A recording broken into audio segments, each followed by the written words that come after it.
This morning, you probably ate something within an hour of waking up.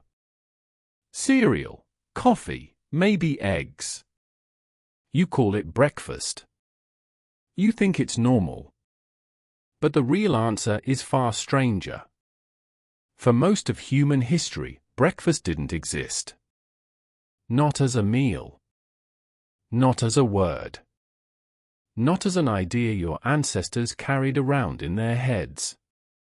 The first thing they did when they woke up was not eat. So what did they actually do? And what happened to their bodies in those long, foodless hours? Picture a small group of early humans, somewhere on the African savanna, 60,000 years ago. The sun rises. People stir. Nobody reaches for food.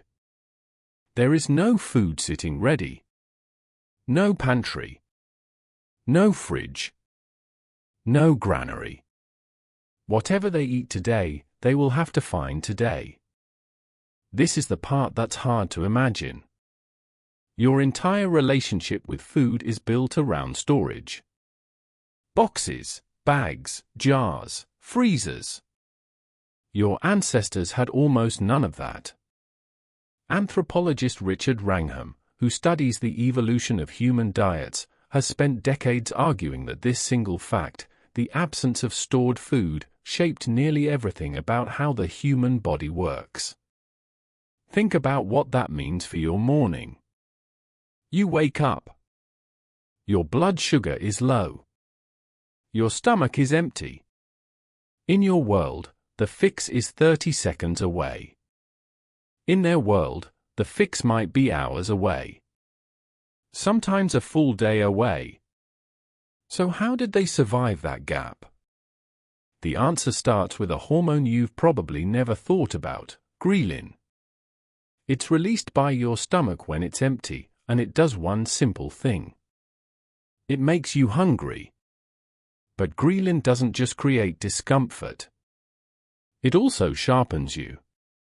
It increases alertness. It heightens your sense of smell.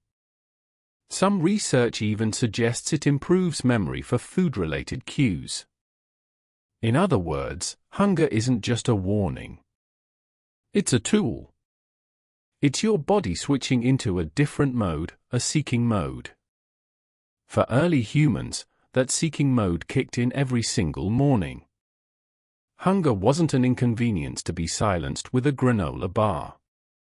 It was the engine that got people moving.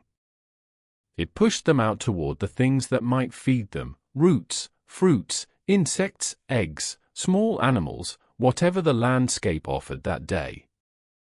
This is where the idea of breakfast starts to fall apart.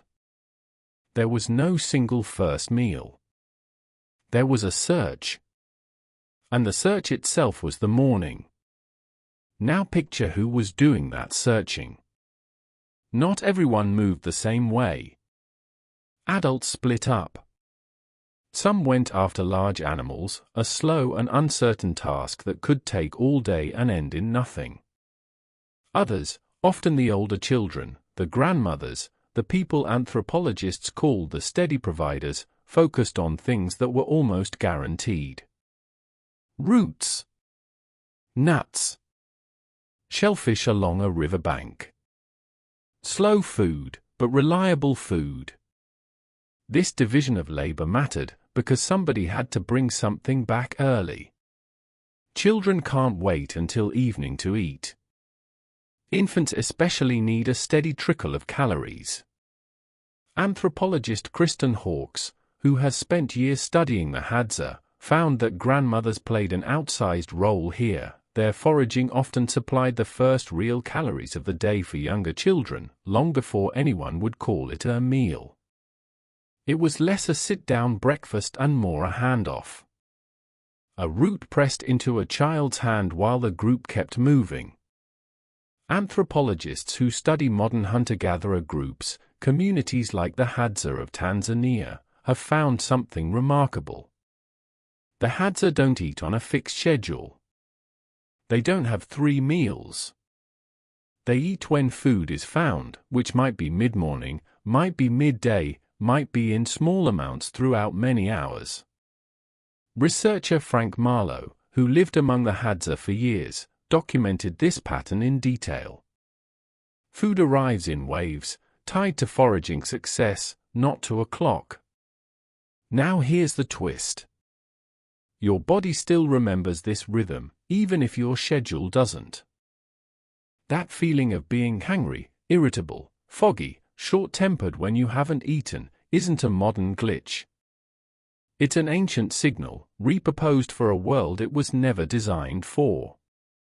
Your ancestors felt that same irritability. But for them, it had somewhere to go. It launched them into motion. For you, it usually launches you into a kitchen, 3 steps away. So what did people actually eat, once they found something? For a huge stretch of human prehistory, the most reliable calories weren't meat. They were plants, specifically, underground ones. Tubers, roots, bulbs. Things you'd have to dig for. Anthropologist Henry Bunn, who has studied early hominin diets through the lens of butchered animal bones, points out that meat eating was real, but inconsistent. Some days you got it. Many days you didn't. Roots, on the other hand, were patient. They sat underground, waiting. You just had to know where to look, and have the tools and the muscle to dig them out. This is where fire enters the story, and it changes everything. Cooked food is easier to digest. That sounds obvious, almost boring, but the implications are huge. Richard Wrangham's research suggests that cooking may have been one of the most important developments in human evolution, not just because it made food taste better, but because it unlocked far more energy from the same amount of food. A cooked root delivers more usable calories than a raw one. Cooked meat is broken down faster than raw meat. Once humans controlled fire, the morning meal, if you can call it that, might have actually involved something cooked the night before. Leftovers, in a sense, though calling them leftovers makes it sound far too casual. This was survival math. Don't waste what the fire already softened. And the energy mattered more than you might think. Your brain, right now, is burning through roughly 20% of your daily calories, and it does that whether you're solving a puzzle or staring blankly at a wall. For early humans, that was an enormous cost. A brain that size needed fuel, consistently, in a body that often had no idea where its next meal was coming from. Wrangham's argument is that cooking didn't just make individual meals more efficient, it may have been one of the preconditions that allowed brains to grow as large as they did in the first place. Smaller guts, because cooked food needs less digestive work. More energy freed up, and sent upward, to the brain.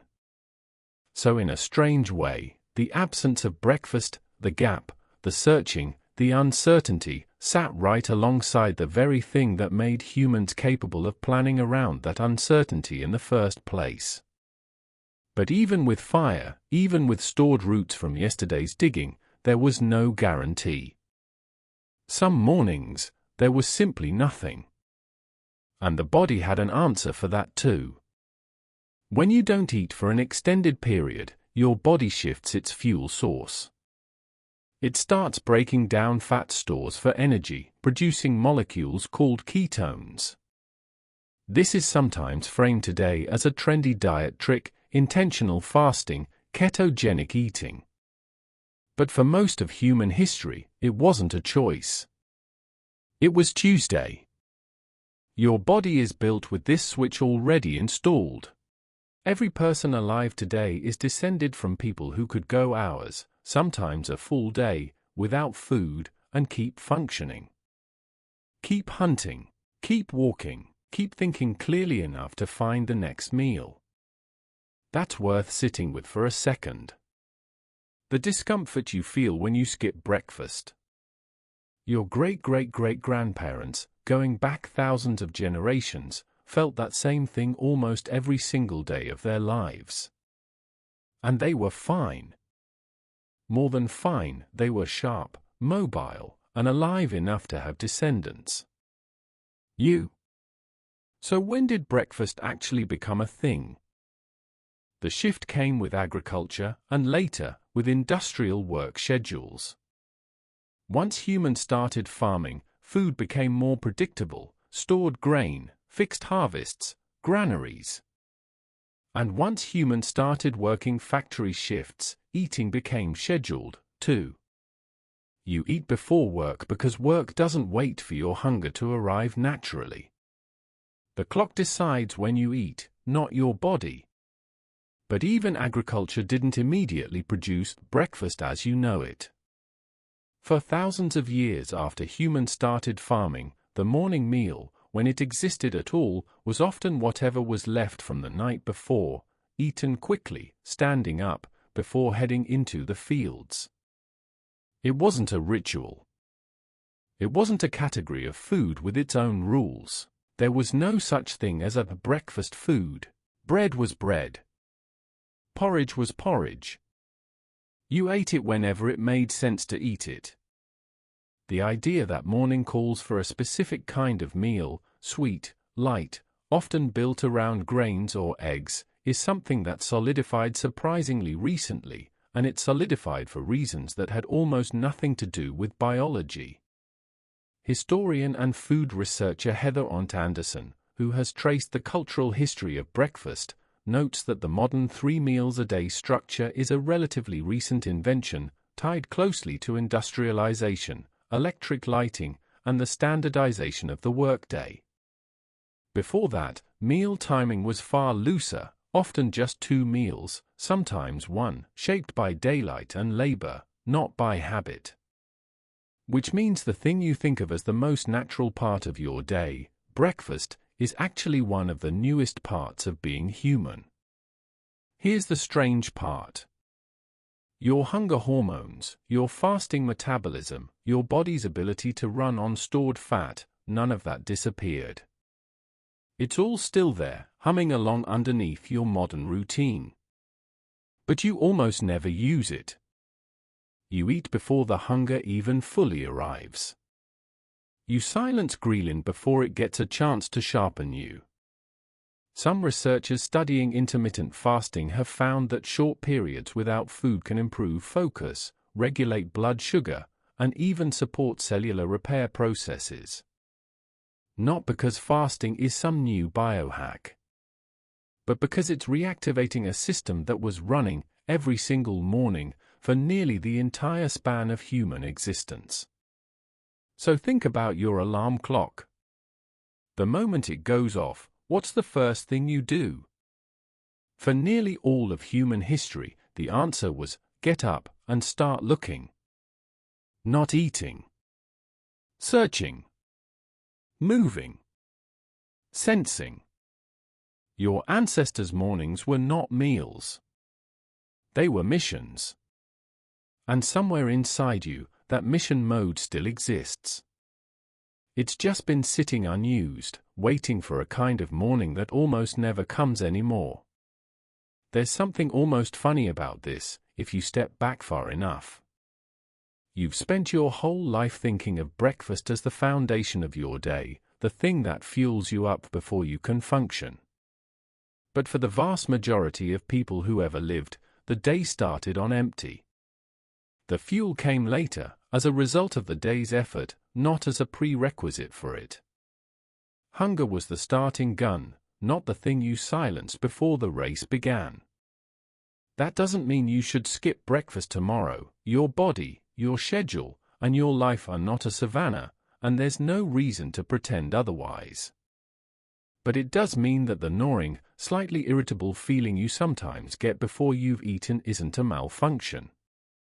It's an inheritance. A signal that, for almost the entire span of human existence, meant exactly one thing: time to move, time to look, time to find something. Tonight, when you set your alarm, you'll know exactly what's waiting for you in the morning. Cereal, coffee, maybe eggs. You'll call it breakfast. But underneath that simple ritual is a body still wired for a world where nothing was waiting at all, and where the real first meal of the day had to be earned.